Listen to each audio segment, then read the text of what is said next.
Все было хорошо, все было отлично, мы должны были начать съемку, но Демид тут решил сказать мне, чтобы я закрыл багажник.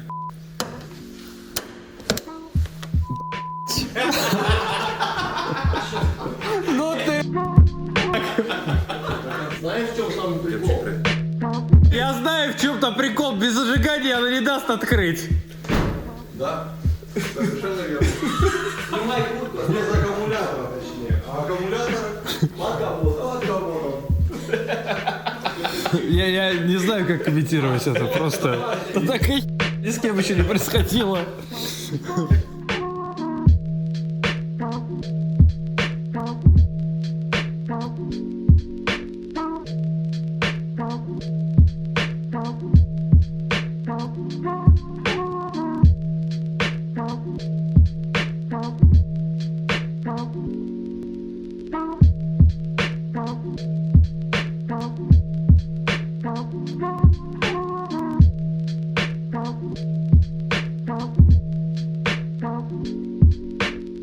Если у вас есть крутой Lamborghini Huracan, то есть три пути развития. Первый путь самый простой, самый беспроблемный и от этого самый скучный. Это оставить автомобиль стоковым, заводским, ничего не трогать, наслаждаться прекрасным атмосферным звуком V10, его внешним видом, динамическими характеристиками, катать девочек и радоваться жизни. Но это не про нас. Мы не можем просто радоваться жизни, нам нужны проблемы, чтобы нам жилось интереснее. Поэтому есть два дополнительных пути развития.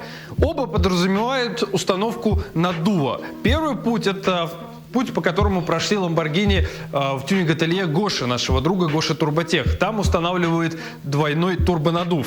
Второй путь развития – это установка механического нагнетателя, он же компрессор, который был установлен на этот прекрасный желтый Huracan. Я предлагаю пройти и посмотреть, что сейчас на месте двигателя в этом Lamborghini и что с ним собираются делать к сезону 2017 года. Ну, собственно, вот здесь, прямо на том месте, где я нахожусь, должны быть двигатель и коробка передач, но их нет. Почему их нет, сейчас я расскажу. Дело в том, что и двигатель, и коробку передач сняли для усиления и для установки крутых запчастей. Почему на этот автомобиль решили установить компрессор? Вот, кстати, тот компрессор, который стоял в нем в сезоне 2016 года. Вот так он выглядит. Вот эта вот штуковина крутится от ремня, который также соединен с коленчатым валом. Соответственно, какие есть способы увеличения мощности при наличии компрессора? Это игра со шкивами. Шкив компрессора, вот эта круглая штуковина, которая как раз крутится ремнем. Если мы установим, например, шкив меньшего диаметра, то, соответственно, ось компрессора будет крутиться быстрее и будет нагнетать еще больше и больше давления. Но здесь нельзя переигрывать и ставить совсем маленькие шкивы по той простой причине, что компрессор перегреется и выйдет из строя. Везде есть разумная грань. Компрессоры, в принципе, широко применяются в автомобильном мире. То есть на данный момент я бы сказал, что примерно 30% топовых мощных автомобилей с завода выпускаются с компрессорными двигателями. Ну, разумеется, рано или поздно все перейдут на турбины, просто потому что компрессор в силу своей особенности постоянно отнимает некую мощность у двигателя, тем самым увеличивая его расход топлива. Турбины в этом плане не потребляют никакой мощности, а технологические прорывы в производстве турбин позволяют все меньше и меньше мучиться от лага и турбоямы, и турбины все раньше и раньше раскручиваются. Расскажу немножко истории этой Lamborghini. Сезон 2016 года. Был установлен компрессорный кит VF Engineering, американская компания, которая занимается доработками различных автомобилей. Кит включал в себя вот этот самый компрессор. Все было на стоковом моторе, то есть сток поршни, сток шатуны. Чуть-чуть доработана топливная система, и эта машина показывала 670 колесных лошадиных сил. Стоковый автомобиль, стоковый Lamborghini Huracan, вот именно вот этот, показал 500 колесных сил. То есть просто установка вот этого компрессора на стоковом моторе, на стоковой коробке передач дал уже 170 колесных сил. Далее Андрей решил доработать шкив компрессора, ту самую часть, которую я вам рассказывал. Он установил шкив меньшего размера, чем заставил компрессор крутиться быстрее и нагнетать давление 0,6 бар. Мощность увеличилась до 700 колесных сил. И на 700 колесных силах автомобиль поехал 100-200 за 4,6 секунды. Паш, привет. Значит, ребят, Паша нам сейчас поможет разобраться, что, почему и как будет сделано в этой Lamborghini. Сейчас на столе передо мной лежит много всего, мы про все это расскажем, но начать хотим мы с блока цилиндров. Блок цилиндров изначально алюминиевый и подвергся гильзовке. Паш, расскажи, пожалуйста, что за процедура гильзовки, зачем она нужна и что будет дальше? Процедура гильзовки – это расточка посадочного места поршня под гильзу, скажем так, из чугуна. Потому что здесь изначально был блок, покрытый никосилем. Алюминиевый. Да. Соответственно, никосилевый блок не очень подходит под кованые поршня. Стандартные поршни, они с менее плотного металла, они меньше расширяются, соответственно, меньше молекул в металле, меньше тепловое расширение. Кованые поршни с более плотного металла, соответственно, расширяются больше. И при определенном расширении просто задерет блок. То есть нам нужны очень прочные стенки цилиндров, чтобы они держали это расширение, ну и держали надув. Да, и, соответственно, чтобы был более правильный тепловой зазор. Кованые шатуны, естественно, нужны для того, чтобы их просто не согнуло. С завода, напомню, Lamborghini это атомомотор. Атомокрутильный мотор с высокой удельной мощностью. С завода в такие двигатели пытаются ставить максимально легкие и максимально, скажем так, минимальные проходимые по уровню прочности, но максимально легкие поршни и шатуны, чтобы мотор с легкостью крутился 8500 оборотов. Но мы-то собираемся в этот мотор дуть. Соответственно, ставятся кованые поршни, кованые шатуны. Здесь будет приличный надув, скажем так, более бара. Более 1 бара. Да. Вот о чем говорит Паша. Вот те самые кованые поршни, вот те самые кованые шатуны. То есть мы уходим от стандартных запчастей, скажем так, деталей двигателя, который выдает нам прекрасный завод Lamborghini из Италии, потому что нам нужно снизить степень сжатия. Мы знаем, что степень сжатия с завода на Lamborghini очень высокая, 12,7 степень сжатия. То есть это, наверное, из заводских и серийных автомобилей одна из самых высоких степеней сжатия. Если вот говорить совсем просто, степень сжатия это то, насколько сильно сжимается топливно-воздушная смесь перед подачей искры. Ну да, если совсем грубо. Если совсем грубо говорить. Поскольку у нас теперь появляется надув, и у нас увеличивается объем, по сути, и топлива, и воздуха, то мы не можем уже так же сильно сжимать его. Поэтому нам приходится чуть-чуть расслаблять эту степень сжатия. Как мы можем это расслабить? Путем? Изменив форму поршня. То есть, чтобы вы понимали, вот на поршне есть вот такие вот, у поршня есть своя геометрия, скажем так. Миллиметровые зазоры, миллиметровые впадины на поршне способны очень серьезно изменить степень сжатия. Вот на твой взгляд, в случае с Lamborghini, какие преимущества у компрессора? На мой взгляд, преимущество только одно, что он поедет сразу. Будет очень резкий отклик на газ. То есть для городской эксплуатации будет идеальный вариант. И турбина, и компрессор занимаются одним благим делом. Нагнетают давление воздуха в впускной коллектор. Но они делают это совершенно по-разному. Турбина делает это за счет выхлопных газов. Выхлопные газы крутят вал, на другом конце вала находится холодная часть турбины, которая, собственно, и нагнетает нужное давление в впускной коллектор. Но какая у нас есть проблема, что на низких оборотах выхлопных газов мало, турбина крутится медленно и нету той самой мощности на низких оборотах, которая иногда нам нужна. Да. Чем хорош компрессор, Паша, объясни. Компрессор едет сразу, потому что он вращается постоянно, с постоянными оборотами двигателя. Рост мощности идет линейно к оборотам двигателя. И, соответственно, кривую мощности мы тоже имеем довольно плавную, в отличие от турбины, когда мы видим прям откровенный провал до 2, 3, 4, 5 тысяч оборотов, в зависимости от размера турбин. И потом в какой-то момент всплеск мощности, который, здесь полный привод, еще не так страшно, а на заднеприводных автомобилях сопровождается с постоянной ловлей. То есть вот так едете, и в какой-то момент вас ставит боком, вы едете в сторону отбойника. Паш, я вижу также на столе диски сцепления Datsun Pro-Stock, если не ошибаюсь. По сути, коробка передач тоже подвергается доработке. Как коробка передач? Сцепление. Сцепление подвергается доработке. Сама по себе коробка у Lamborghini очень и очень крепкая. Допустим, для этой мощности, которая будет в этом автомобиле, ее будет очень даже достаточно, в отличие от других современных марок. Я намекну сейчас, точнее, не то, что намекну, я прозрачно ткну пальцем О чем говорит Паша? Паша – человек, который собрал быстрейший ГТР в Российской Федерации. ГТР Дмитрия Матвеева, который едет четверть мили за 7,5 секунд и со скоростью 305 км в час. И поверьте мне, он не понаслышке знает, что такое коробка передач у ГТРа. И когда ему снятся кошмары, там нет монстров, там нет оборотней и вампиров. Там первая передача коробки GTR, там сломанные вилки и все прочее. И дело в том, что коробка GTR, несмотря на то, что она в усиленном виде готова переваривать тысячи и тысячи лошадиных сил, но она очень и очень слабая с завода. И я думаю, что Паша подтвердит, что даже при мощности 800-900 лошадиных сил на GTR необходимо усилить просто все в этой коробке. Стоковой остается, наверное, только корпус. Паш, и крайний к тебе вопрос. Скажи, пожалуйста, ты вот сейчас изучил эту машину, что называется, вдоль и поперек. Как ты считаешь, способна ли платформа Lamborghini Huracan, она же R8 V10+, догнать GTR на четверть мили, на полмили и, в общем, поставить GTR на место? Или же все-таки это остается итальянской красивой машиной, на которой можно подъезжать к клубу и делать на нейтралке газ в пол там? Я думаю, это очень способная машина. То есть, возможно, в скором будущем мы увидим. Я думаю, что да. Я понял. Паш, спасибо тебе огромное за рассказ. Я, с твоего позволения, продолжу всякие свои бредни. Было очень интересно. Спасибо большое. Не будем тебя отвлекать от работы.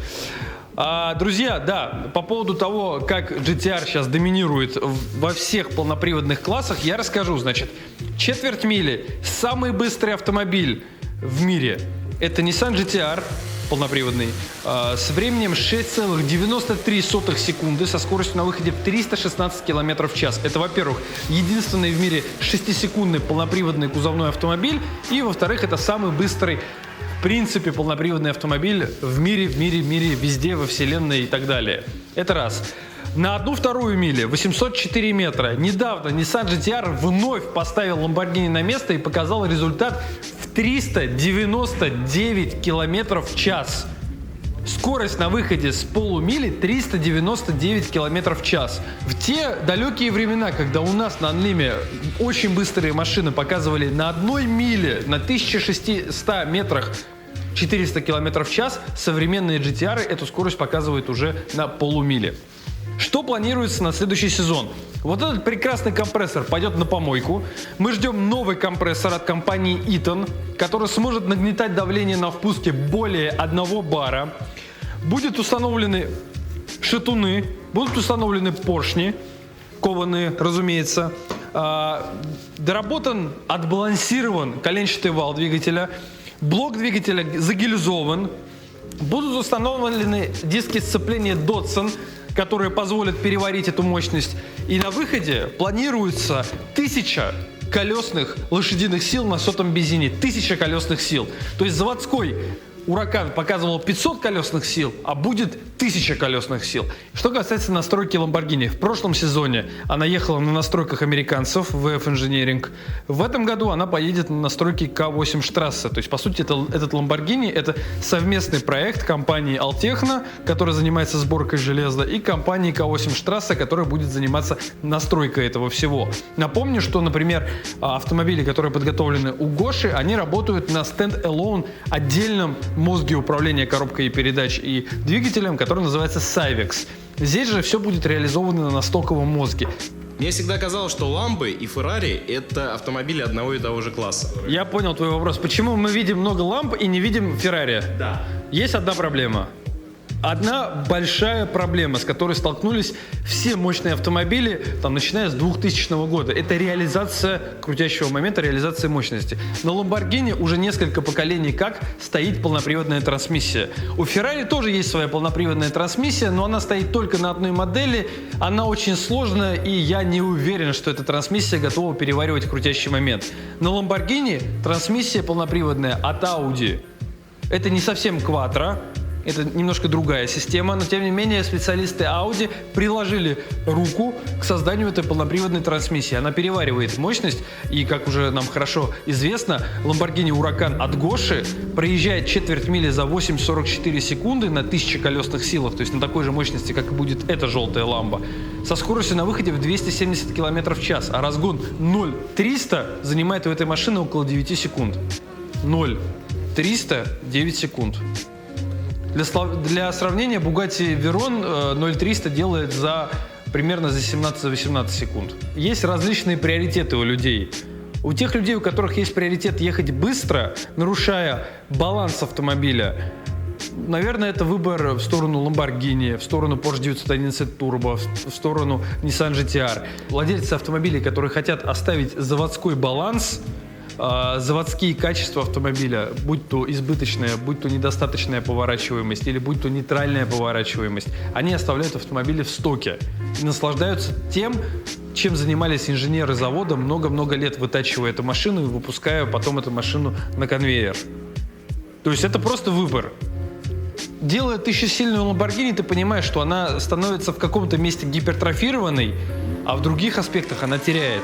С завода это сбалансированный автомобиль. И, кстати, тоже интересный момент. Вот здесь на задней оси установлены полуслики Pirelli Pizzera Trofeo R. Такие модные полуслики, которые считаются, что довольно неплохо цепляются. Так вот, даже на 700 колесных силах у этой машины плюс 30 были проблемы с зацепом.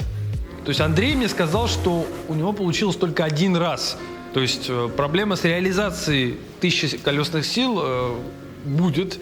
Я думаю, что полуслики надо будет выкинуть и поставить сюда слики. Все это, на мой взгляд, позволит ехать, наверное, 3,5 секунды 100-200 и ехать из 9 секунд четверть мили, если будет проклеенная трасса.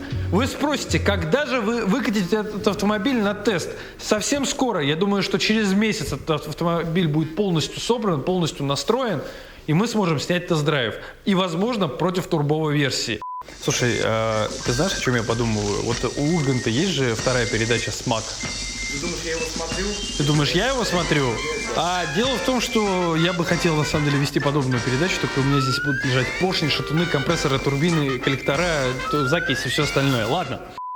Да, я знаю, что ты хочешь у меня спросить. Ты меня хочешь спросить, а сколько это все стоит? Хороший вопрос. Lamborghini Huracan обойдется вам... Давайте сейчас спросим у автору, сколько будет стоить Lamborghini Huracan. Открываем автору. Марка Lamborghini, модель Huracan. Итак, мы имеем минимальную стоимость Lamborghini Huracan на автору от 13 миллионов рублей. И это бэушный автомобиль с пробегом 13 тысяч километров. Мы узнали, что на автору можно купить самую дешевую Lamborghini Huracan за 13 миллионов рублей. Логичный вопрос, сколько же будет стоить подобный тюнинг? Тут две опции. Опция, как была у Андрея в сезоне 2016 года, 700 колесных сил, 100-204,6 секунды. Такой комплект тюнинга обойдется вам примерно в 30 тысяч долларов. То есть это примерно 1,7-1,8 миллионов рублей. Что касается того тюнинга, который он подготовил себе на сезон 2017 года, это больше 1000 лошадиных сил на колесах, то такой тюнинг обойдется вам примерно в 45 тысяч долларов. То есть 2,5 миллиона рублей. Копите деньги. Все-таки, чем Lambo лучше, чем R8? Тем, что это Lambo. Точка. Все. Вот на этом действительно все. Да не может. Вот может быть, потому что, объясняю еще раз, по салону, по системе мультимедиа, по отделке Audi на порядок выше, потому что Audi дешевле на несколько миллионов рублей, она опять же лучше. Единственное преимущество Lamborghini на то, что когда тебя спрашивают, какая у тебя машина, ты отвечаешь, у меня Lamborghini, и ты уже крутой. А когда у тебя Audi R8, и тебя спрашивают, какая у тебя машина, ты говоришь Audi, все такие, понятно, но ты говоришь, у меня это не ТТ, не Audi A3 дизельная, у меня R8, но ты уже сказал слово Audi, и как бы ты уже встал в один ряд вместе с владельцами дизельных A3, Audi TT и Audi A8. Ну как же история этой марки? История этой марки — это трактора. Да. Да, я, кстати, видел даже настоящий оригинальный трактор Lamborghini в Москве. И поверьте мне, этот трактор Lamborghini выглядит даже лучше, чем некоторые автопроизводители могут родить дизайн. Не буду намекать на конкретных автопроизводителей, но я думаю, что каждый сделает выводы сам. Кстати, там стоит Audi TT RS. Давай 5 минуточек съемки посвятим ей. ТТРС, которую мы уже снимали. Андрей, она здесь на установку коробки передач, там скинут мотор. Пойдем расскажем про нее, и я думаю, что стоит завершать. Ребят, вот так выглядит двигатель Audi TTRS, 2,5 литров, 5 цилиндров, всего лишь чугунный блок, Precision Turbo 75-76 Gen 2, равнодлинный коллектор, все очень красиво. И на стенде эта машина уже побывала. Что она показала? Ну хорошо, я вам расскажу, что она показала. 1050 лошадиных сил с применением гоночного топлива на давлении наддува 2,3 бар. Вопрос, почему не пошли дальше и не показали пресловутые 1100, которые нам обещал Андрей? Дело в том, что после 1050 лошадиных сил начало буксовать сцепление. Именно поэтому Андрей заказал новую коробку передач, она вот здесь лежит, секвентальная. Совсем скоро она будет установлена, автомобиль вновь заедет на стенд и уже сможет показать всю мощность, и в том числе и пресловутые 1100 лошадиных сил она покажет, я думаю, с легкостью уже на давлении там 2,5-2,7 бар. Что касается массы автомобиля, Андрей нам обещал, что она будет 1100 килограмм, и все очень успешно к этому и идет. То есть мы получаем автомобиль с волшебным соотношением 1100 лошадиных сил на 1100 килограмм. Это очень интересно, что эта машина покажет в будущем. Да, 2 видео подряд мы вас просим писать вопросы к нам и делать пометку #вопрос ДТ. Мы вновь обращаемся к вам с этой просьбой. Напишите, пожалуйста, вопросы. Мы уже собрали порядка 15-20 интересных вопросов и совсем скоро запишем для вас отдельное видео с ответами на эти самые вопросы. Вы смотрели ДТ Лайв, меня зовут Гурам, и до новых встреч!